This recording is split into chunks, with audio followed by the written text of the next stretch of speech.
Audio Jungle.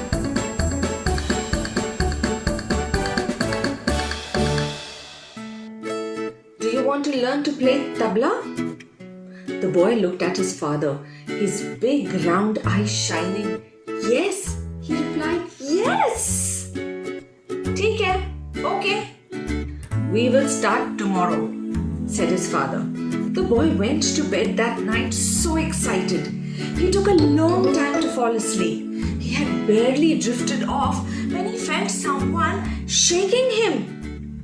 Utho, get up, came his father's voice. The boy rubbed his eyes sleepily and got up. It was 3 in the morning. That's right, 3 in the morning. His daddy woke him up. Do you know who this little boy is? This is Zakir Hussain, much loved tabla player of India and world famous tabla player. I was very little when I was fortunate to go to his concert. Trust me, even when I was that little, I could still hear the magic in his tabla playing. And I will never forget his head shaking and his curly hair, swaying all over.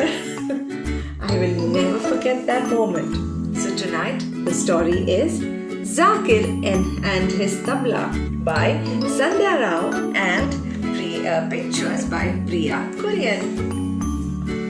When Babi Begum brought his baby boy home from hospital, he was about a day and a half old. According to custom, he was placed in his father's lap so that he could pour blessings into the baby's ear. Dita, Daga, Duna, Dhana. What are you doing? His mother cried out. You are whispering bowls. You are supposed to say prayers. These are my prayers, her husband replied. This is what I learned from my teacher, and this is what my son will learn from me.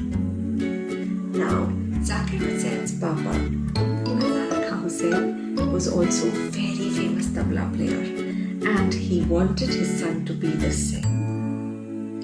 From then on, every day, Allah Rakha Qureshi spoke bowls to the baby, whom then they named Zakir Hussain. Little Zakir's eyes grew rounder and rounder as the magical rhythms sang to him and danced in his head. He waved his hands and beat upon anything he touched. Mama Amma's cheeks, the ball he chased as he crawled around the house, the chair he held onto as he tried to pull himself up and toddle his first steps. The pots and pans in the kitchen. His older sisters, Khurshid and Razia, watched their little brother with wonder and kissed and cuddled him. Without knowing it, he played out his father's prayers. Sometimes the pots Zakir upturned had food in them and his body was splattered with dal. Oh my God, what a mess he would make! Sometimes he stumbled upon his father's tablas. His eyes lit up as he banged on them, swinging and swaying to the rhythm. Even when his father stopped whispering bowls to him, little Zakir didn't stop hearing them. They went round and round in his head, rolling off his tongue and jumping out of his fingers. Dhadinna, dhadinna, dhadinna. Tatunna, tatunna, tatunna. Allah Rakha students were amused by the little fellow's antics and amazed. They showed him how to hold the heel of his hand down on the left drum. Dig, dig. How to bring the fingers down on the front drum, on the right drum. Tik-da. As Zakir's fingers grew longer and stronger, they began to to strike even more firmly. Dhatirat. These bowls are so difficult to pronounce. I'm so sorry, I'm not going to be able to do it correctly. One day, during the annual Mela at the Dargah near his house, someone came running to Allah Rakha screaming, "Look, look! Zakir is playing the dhol in the procession!" Amma, Abba, Khurshid, Razia all rushed to see. There he was, Zakir, a little fellow, the dhol hanging from his neck and dangling way below his knees, banging away in the company of the Pathani band. But when did he learn to play the dhol? His mother exclaimed. People in the neighborhood were delighted to see Zakir on the dhol and even threw money at him. Oh my God, that must have been so cute. At all the special functions in school, it was always, "Oh, Zakir can play." He never said no when he was asked. Then one day, his father came to school and heard Zakir perform on stage for the first time. That was the night he asked, "Do you want to learn to play tabla?" Yes, replied Zakir. Are you serious about it? Yes, Abba. Every day after that, for many years, Zakir's father shook him awake at 3 and led him to the veranda of their home in Mahim, a suburb near the sea in Mumbai. They sat there and talked about music, about traditions, about musicians.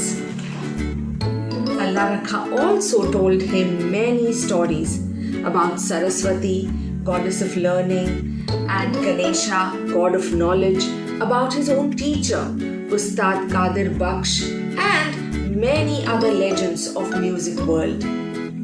The boy listened with his heart and learnt everything Abba taught him.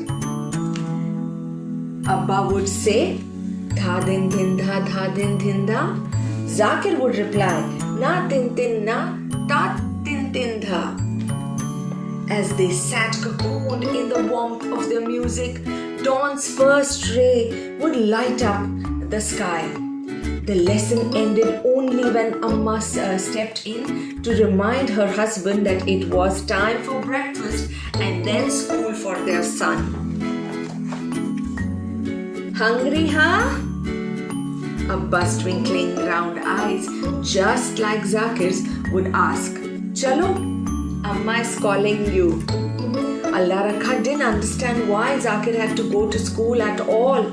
After all, he is going to play the tabla like me, he told his wife. But Bavi Begum was firm.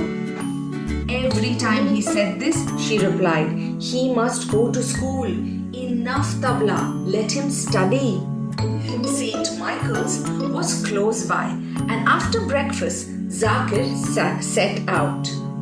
On the way, he would stop at the madrasa to study the Quran and at the school chapel for the round of hymns. Then, tang tang tang tang tang tang tang, the school bell would ring. At 3 in the afternoon, Zakir would be home from school.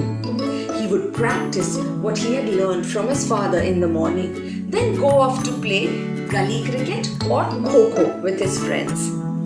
If he felt like it, he would come back in and practice some more. Whatever he did, wherever he went, he always came back into the house to play on the tabla. It was so much fun. Once he broke his finger playing cricket. Oopsie.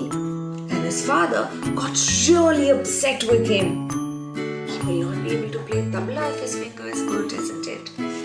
But when he saw tears welling up in 9-year-old Zakir's eyes, he hugged him tight and treated him to a plate of dahi batata puri.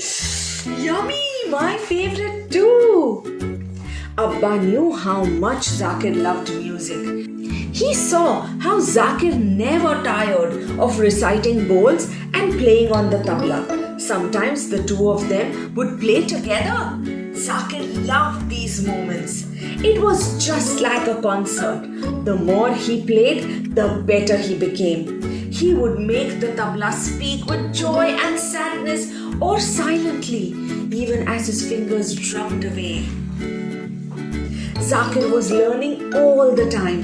He tagged along with his father to concerts and heard many musicians. He listened to the chatter of Abba and his friends as they relaxed after a performance, in a dhaba or at home. When they sat around eating, drinking and nuttering into the night, Allah Rakha would suddenly turn to Zakir and reel off a phrase. "Do something with this," he would say. Instantly, Zakir's head would buzz, his fingers would tap, and he would present the bowl in a different way. "Wow! See how he does it?" his father would tell the guests. They in turn would heap praise on the boy. Zakir enjoyed all the attention. Once, Ustad Allah Rakha was playing a long concert with Ustad Ali Akbar Khan, the famous sarod player. In the middle of it, he beckoned to his son. "Zakir, take over," he said, and he left the stage.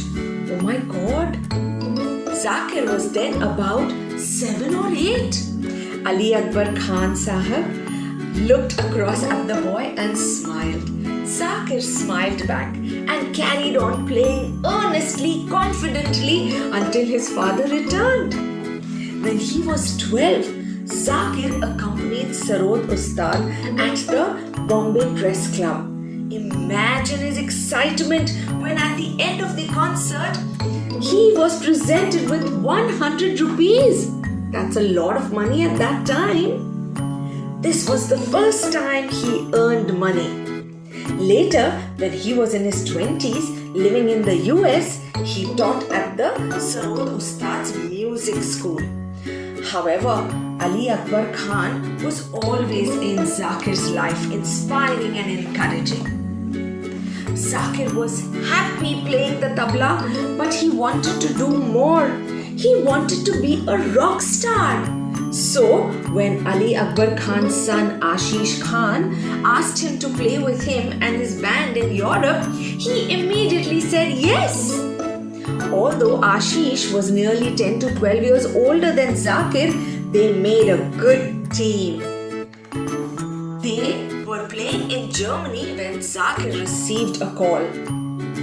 It was from the famous sitarist Pandit Ravi Shankar, with whom his father played very often. "Come over to the US," Ravi Shankar said. "Your father's unwell and I have lots of concerts. Play with me." Zakir was then just 19 and that phone call changed his life.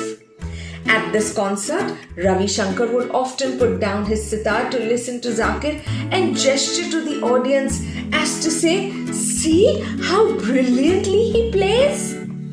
Over the next few years, the US became another home and Zakir became a star.